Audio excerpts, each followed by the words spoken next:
Hey, what's going on, everybody? This is Pastor Eddie. Yes, this is your professor. This is your lecturer for your spiritual warfare class. I'm so excited. If you're watching this video, you are part of over 150 people that have said, I want more. So here we are. So how this study group is going to function is I'm going to drop some, let's just say, extra resources for those that have decided and committed to wanting to go through this process and learn everything that you can. I'm going to provide quotes, resources, some books, all these things because you decided to say, hey, I want to grow deeper in how I engage the demonic. So thank you for being a part of this. And it's just going to be so exciting. And the classes have already been exciting. If they've been exciting for you, why don't you drop an emoji on this video? So I want to first start off with a quote that we kind of went over and some of the ideas and the concepts. We talked about the characteristics of a demon, right? We talked about the territorial spirits. And one of the things that I have mentioned before was talking about idols and how sometimes these visible images that we have as idols, they become this invisible demonic presence or activity sometimes. Now you're saying, Pastor, what do you mean by that? Well, I got an example right here. This is a visible image. This is currency. This is something that we use daily. Now, this is not intrinsically evil in and of itself, right? The Bible doesn't talk about that money is evil, but it's the what? Come on, somebody finish that. It's the love of money that becomes evil. So I could have this in my hands and it doesn't mean that this is demonic. It's how I engage with the visible and how I treat this. Am I bringing glory to God in my finances? Am I bringing glory to God by using this currency for him? Maybe I'm making sure that I'm paying my tithes. Maybe I'm blessing someone. Or am I using this to the detriment of somebody?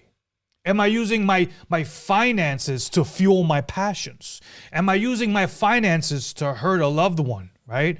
So it's not that this visible image is demonic in and of itself, but it's how I engage it that it becomes idolatrous. So this is what I want you to do for your homework. See, you didn't know that the study group, you're going to get homework. I want you to pinpoint those things in your life, those visible areas of your life that you know you've been having a heart issue with. Those visible things. What are those things that are causing a barrier between you and your relationship with God? What are those things, those visible things? And they could be physically in your home. Maybe it's in your workplace. Maybe it's on your desk somewhere. Maybe it's in the bathroom. What is it physically? Maybe it's a relationship. Maybe it's a person. Maybe it's a certain vice that I know is not intrinsically evil, but I put so much emphasis on it that is causing me to look at it as a lowercase g. And another thing I want to kind of leave you with, I had a conversation this morning, and the person was facing a lot of hardship and I would say to some level, some spiritual attack. And whenever I get these types of phone calls, I'm always listening. Leaders have to learn how to listen. And once they were finished, I said to them, here's three things that I want to provide. And I want you to leave here with these three things today. Because I believe as we even engage in spiritual warfare, these three things are going to put us back into the alignment and give us clarity for the fight ahead. Here's the first thing that I said to him. I said, you need to step back. Something simple, stepping back. Because here's the thing, when you're getting confronted by the enemy, when you're getting confronted and bombarded by the chaos, and all you see in front of you is just what's happening, the circumstance right in front of you. But when you begin to step back, you allow spiritual perception and depth to go forward, right? In leadership terms, we call it getting on the balcony. But in spiritual terms, it's you're taking a step back so that you could see the distance. It's kind of like when Abraham and Lot, and when they both went their separate ways, Lot saw the good of the land and he wanted to see that because it was right in front of him. He saw all the pastures and he saw everything. But what did Abraham saw? Abraham saw a promise. So are you seeing the pleasures or are you seeing the promise? Are you seeing what's right there, a quick fix, or are you seeing what could be for my future? So the second thing I told him was this: breathe. You have to breathe. Step back and then breathe.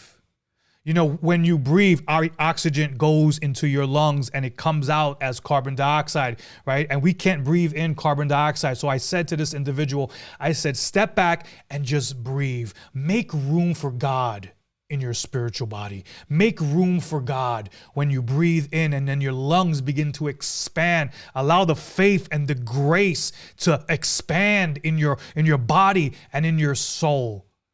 So that when you exhale, you know what you're exhaling? Yeah, you're exhaling, and I believe some of you are even going to get healed from just hearing this. When you breathe in the presence of God and you breathe in the peace of God, you're going to begin to exhale the discouragement. You're going to begin to exhale the anger. You're going to begin to exhale the worry. You're going to begin to exhale the anxiousness. Step back, breathe, and then once you do those two things, here's the third one: reevaluate yourself. Now, how do you reevaluate yourself and the circumstance that you're in? Because you got to go put some practicals in place. But when you're in that phase of reevaluation, what you are essentially doing is you're bringing it up to God. Allow it to be a time of prayer. Reevaluate and say to yourself, God, am I in your perfect will or am I doing my own will? Am I following after my own passions or am I pursuing your passions? You know, this week is Passion Week. And we're going through these events and these moments leading up to the cross. So just remember that this week as you face your next circumstance, as you face your next trial, allow those steps to become reality in your life. Step back, get a spiritual perception of what to see, begin to breathe, allow for the peace of God, the inner rest of God to dwell inside of you, and then reevaluate yourself. God, is there something in my character that needs to be adjusted? Is my attitude need to be realigned? Do I need to forgive somebody? And I believe as you begin to do that, you get a little bit closer, a little bit more closer to the presence of who He is for you. Because we are always getting, and I said this before last time, and I'll say it again, we are getting greater each day. Well, listen, that's all I have. You guys got this first. I'm excited to see each and every one of you this coming Thursday, 7:30 p.m. Eastern Standard Time. I'll see you at Spiritual Warfare.